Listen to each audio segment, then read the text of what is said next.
My parents had a tortured marriage, and it led to a fair amount of grief, not only for them, but for their kids. They were actually married and divorced from each other twice, and it was a catastrophe for our family. There was a very bitter dispute over the custody of myself. I was, I guess, about 13 years old at the time, and my younger sister, who was 10. My father lost the custody battle, and on the first weekend, when he was supposed to be doing weekend visitations, he picked us up. He had gotten passports for us, and he took us off to Israel without any court permission, without any knowledge of my mother. And she had struggled for many years previously with depression and mental illness before all this happened. And when it happened, she somehow found the resolve to track us down. She hired some Israeli off-duty Secret Service agents, and they waited until my dad went to work one day, and they knocked down the door, threw us in the back of a van. I had no idea who these people were. It was terrifying. The next thing we knew, we were in Istanbul, Turkey, and we were reunited with my mother, and she took us back to the United States. But by that time, she had lost her job, was unemployed, deeply, deeply in debt. And that was really when the roof caved in for our family. There just was no money. My mother was frequently so depressed that she could not get out of bed for weeks at a time. And my sister and I both ended up dropping out of high school. I was, at that time, a very bitter, hostile, angry young man. Everything that had happened just seemed so unfair. Palo Alto is not a great place to be poor. My neighbors and all the friends I was going to school with were getting ready to go to ski trips in the winter and all of their different activities, and I would watch their lives and compare it with my life and just become furious. When news of my inability to go to high school became much more public, Rabbi Axelrod got very deeply involved in our lives. The single parents have always been very special for me. The Jewish community has to do a lot more for the single parent. One day he said something to me that changed my life and really connected me to the Jewish Family Children's Service Agency. He said, "You know, Hal, the thing about your bitterness that troubles me the most is not what you may do to other people. I don't think you'll hurt anybody else, really. But what really troubles me so much about your bitterness is the way it corrodes your soul." And it just took my breath away. I remember even then, I knew I had a soul. It was the only thing that I had that we didn't have to pay for. And so I knew I had it. And the idea that I could lose that too, it really just made the hair on the back of my head stand up. He said, one way I think that you can avoid that is through counseling. And then, of course, I acquainted him with Alan Raz, the director of Jewish Family Service. He was completely non-judgmental. I would tell him some horrible thing that I was suffering with, and I would expect him to wave it away, or just dismiss it. And he would look at me with tears welling in his eyes, and he would say, "Yeah, that's horrible. What are we going to do?" I look back at it now, and I realize that was, for me, the turning point. That was the fork in the road. And I was even a few steps down the wrong fork when Rabbi Axelrod and Alan Raz grabbed me with their loving embrace and pulled me back to the other side of that fork and put me on the path that, it's not an exaggeration to say, saved my life.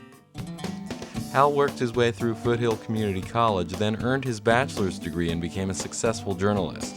He has since moderated panels on global economic development and been elected to the Board of Trustees of the Foothill Community College District. There, he innovated a new program to assist in lowering the cost of education around the world. One of the reasons it took me so long to get through college was the cost of books. Here's a Math 1 book, Calculus, something that we can teach very easily without having to require anybody to buy an expensive book, and the new book is $173.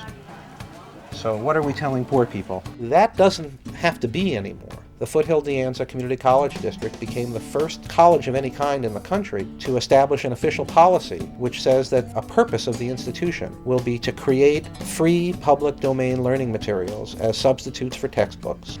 The proposal caught the attention of the Hewlett Foundation. They have since invested $1 million in advancing the project. They hired me to help them spread this program nationally and internationally.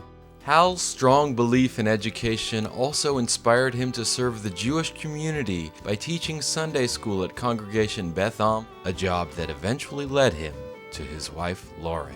The first day of class one year, this adorable little girl came up to me and asked me if I had a girlfriend. And I said, well, sadly, no, not at the moment. And then she just turned around on her heels and walked out the door.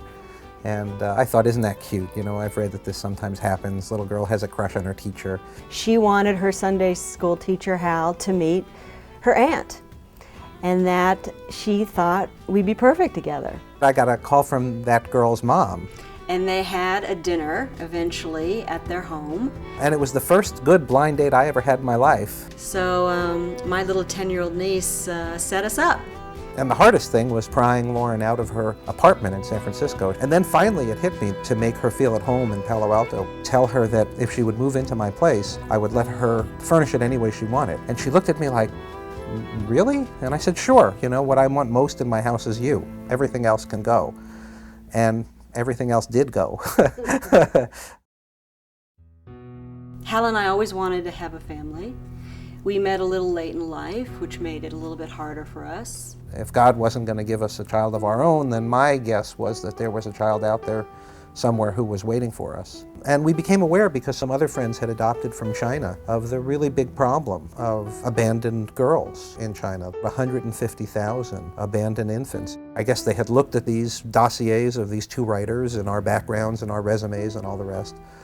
And in their wisdom, they thought that the child who had been abandoned at the bookstore would be a good child for us. Usually do get the feeling that the match it's not just done mathematically. There is always some very special chemistry, just like in domestic adoption where a birth parent picks a family.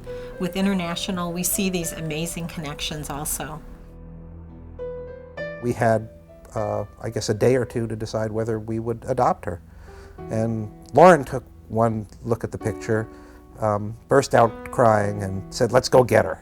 She was very thin, very small, wan, frail, only 14 pounds at 8.5 months. All of the children that come from an orphanage are considered special needs children. The very first week I came back from China, I took her to Parents' Place. We were warmly welcomed here when we came back, and Lauren began bringing the baby to the Parents' Place drop-in playgroups. I think the baby learned how to walk here by watching other children walk. She's already beginning to make the connections between the safety and the security and the love and the support that she can find in the Jewish community by being part of it. Hal cherishes the good things in his life and remembers to do that. And that's a great quality. He rebounded from all those difficult experiences in a really good way. He always remembers to be grateful. Somebody else was paying for my counseling sessions all those years. The generous donors who supported the agency even then and who made the services that were offered to us possible. I visit with groups of donors who give today, and I thank them on behalf of the people that they don't know, but who would want to thank them.